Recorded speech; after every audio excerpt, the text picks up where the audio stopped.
Welcome to Burlap Teachers. Enjoy the video. In this video, I will help how to learn HTML with Chat Updated. Open a code editor and ask ChatGPT for a simple project idea, then request a step-by-step plan.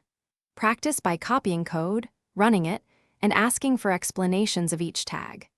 Use small iterations and request quizzes or debugging help from ChatGPT to build confidence while keeping the process friendly and hands-on.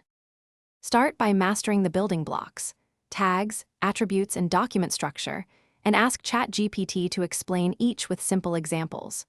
Request accessible patterns and semantic alternatives so your pages work for everyone. Practice creating a small page that uses headings, paragraphs, images, and links, then ask for incremental improvements and explanations to solidify understanding in a friendly, low-pressure way. If you are finding this video helpful, please subscribe and like so I can make more content. Quick recommendation: the Echo Dot smart speaker brings your space to life with clear sound and voice controls, perfect for playing focus music while you code or asking quick questions.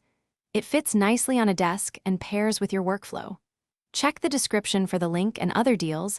Now let's get back to the video. Build confidence by practicing bite-sized tasks and asking ChatGPT for instant feedback and hints. When errors appear, paste the code and request step-by-step debugging advice rather than full rewrites. Ask for challenges that progressively add complexity and request short quizzes or mini projects to test retention and speed. Keep sessions short and regular to make steady progress without feeling overwhelmed. Thanks for watching. Consider subscribing if this video helped you.